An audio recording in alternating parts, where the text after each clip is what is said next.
नमस्कार, आदाब। आजकल मैं आपको सुना रहा हूँ कुर्रतुल ऐन हैदर का नॉवेलेट दिलरुबा। आज इसकी 5वीं किस्त। उन्वान है बुलबुले बीमार। सुनिए, बुलबुले बीमार।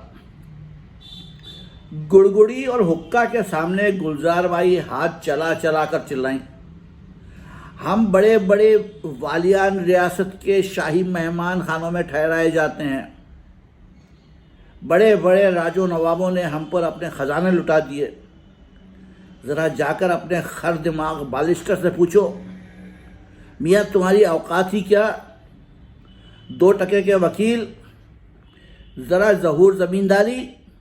अरे अभी कल कला को मेरी अटावे की जायदाद इमलाक का कोई मुकदमा खड़ा होवे, अभी कल कला को मेरी इटावे की जायदाद इमलाक का कोई मुकदमा खड़ा हुए, मैं इनकी फ़ीस अदा करूं तो दौड़े आए।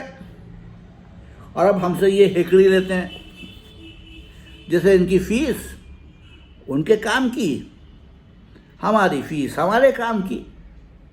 हम में उनमें फ़र्क क्या है? खुदा के लिए आपा चुप रहो। गुलजार ने शर्म से पानी पानी होकर इल्तिजा की।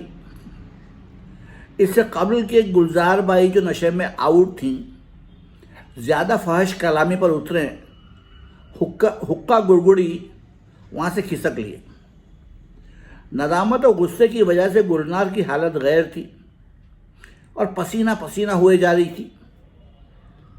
उसने मुन्नू को फौरन पिस्टन जी के पास पाम कोट होटल दौड़ाया कि रात के शो में ढीला बाई से, जो उसकी स्टैंड इन थी, काम करवा लें, और ख़ुद जाकर पलंग पर गिर गई। शाम हुई, चिराग जले। बड़ी बिटिया ने 1000 माजरत के साथ खाना भिजवाया, जो गुलजार ने वापस कर दिया। बाथरूम में जाकर हाथ मुंह धोया।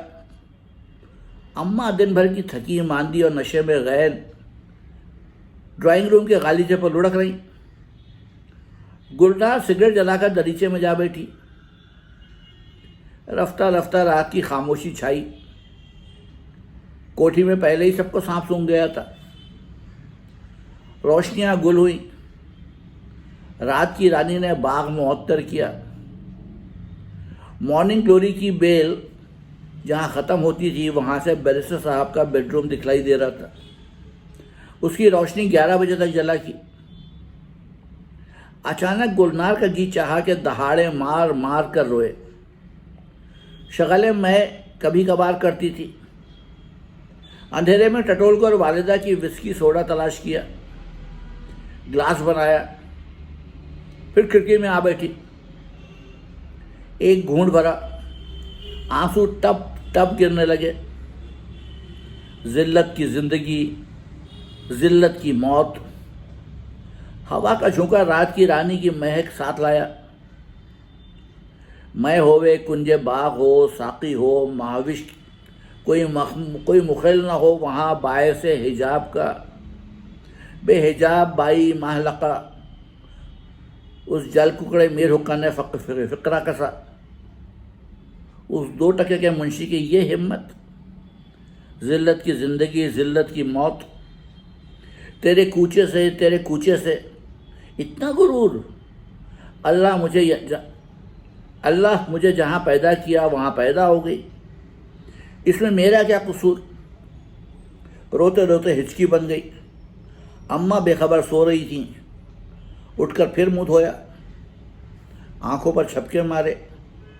बेडरूम की बत्ती जलाकर आईने में सूरत देखी। जूड़े के गिर्द लिपटी सफ़ेद नकली मोतियों की माला उतारी। कलकत्ते में एक बार एक बहुत पढ़े लिखे आशिक ने कहा था, मैडम तुम तो बिल्कुल रवि वर्मा की पेंटिंग के माफ कीजिएगा।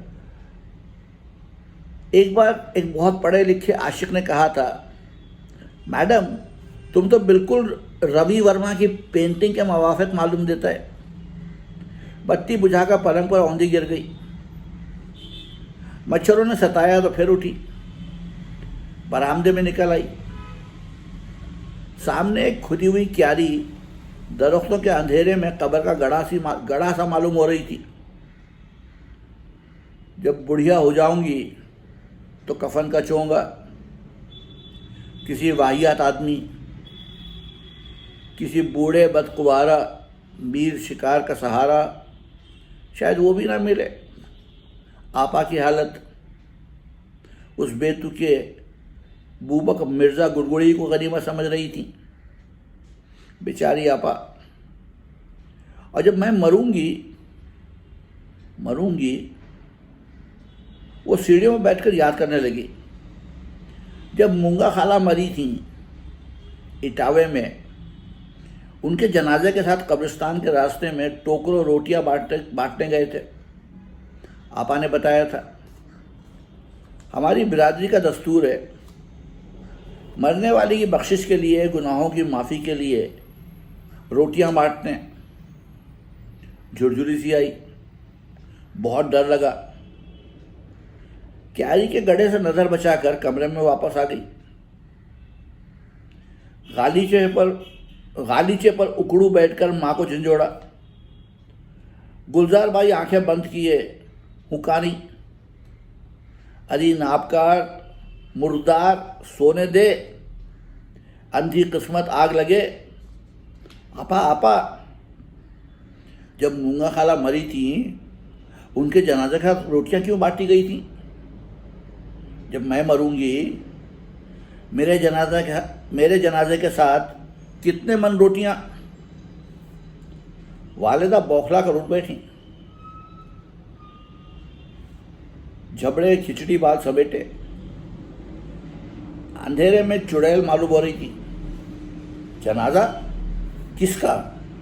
आग लगे? कल जभी हरामजादी मुर्दार करमोजली, अरे टीटर मुही, पन्ना तो बन जाए नवाब अलमास महल, और तू कमबख्त, तेरे ये नसीब के एक टटपुंजे वकील ने कंपनी के सामने तेरी बेइज्जती कर दी, अपने नौकरों से जूते लगवाए कुतिया के सर पर। अच्छा सो जाओ, गुलजार ने कहा, और वो फिर फिलफोर फर्श पर ढेर हो गई और करवट बदल खराटे लेने लगी। अब चांद निकल आया था, बाग सो रहा था। तारीख घने दरख्तों में घिरी सफ़ेद कोठी चांदनी में चमकने लगी। वो ताज़ा हवा में सांस लेने की खातिर बाहर आ गई और रविश पर टहलने लगी। फिर बेख्तियार से कदम बैरिस्टर के बेडरूम की संत उठे। नीची कुर्सी की कोठी थी। दबे पांव चलती वो कमरे के खुले दरीचे के नीचे पहुंच गई और साए में होकर अंदर झांका। कमरा चांद की रोशनी से मुनव्वर था। चांदनी बैरिस्टर साहब के हसीन और जमील चेहरे पर पड़ रही थी। वो दरीचे की चौखट पर कोहनियां टिकाकर दिलेरी से अंदर झांकने लगी। फिर हटकर बोगनविला के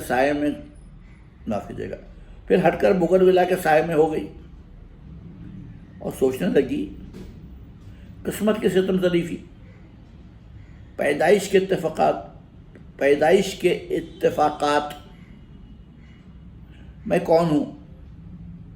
वो भोली मासूम पर्दानशीन शरीफ ज़ादी कौन है जो मौलवी साहब के मदरसे में पढ़ रही है और इस गुलफाम की दुल्हन बनने वाली है? और वो खुद कौन है? हम सब कौन हैं? क्या हैं?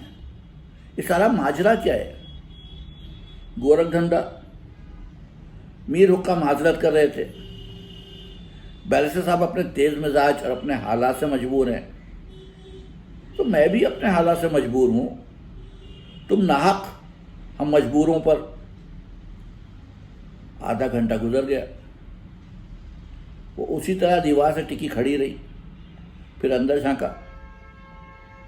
महाराजा, केवड़ियाँ खोलो, रस की बूंदें पड़ी। बैरिस्टर साहब ने करवट बदली। ख्वाब में बड़बड़ाए, करबान शोम, सोते में भी हुजूर का मिजाज सीधा नहीं होता। आवाज़ देकर जगाऊं? फिर मुमकिन है मुमकिन है किस्मत बदल जाए, जैसे पन्ना की किस्मत बदली। सिर्फ एक पल में कुछ से कुछ हो जाता है। इंसान इधर या उधर जगाओ। अजी साहब, कुछ अपने दिल की कहो, कुछ हमारे दिल की सुनो। ये एतबार नहीं हम रहे ना रहे, उस समय उसे अपनी हालत पर शिद्दत का रोना आया। अचानक बजरी पर अधोड़ी के जूतों की चाप सुनाई दी। चौकीदार डंडा बजाता फाटक के सिम चला आ रहा था। वो हड़बड़ाकर भागी और बंगले पर आकर दम लिया। तेज दौड़ने से सांस फूल गया। वो बरामदे की सीढ़ियों पर बैठ गई। चौकीदार हो करता दूसरी तरफ निकल गया। चंद मिनट बाद वो उठकर अंदर गई। वालिदा जाग गई थी।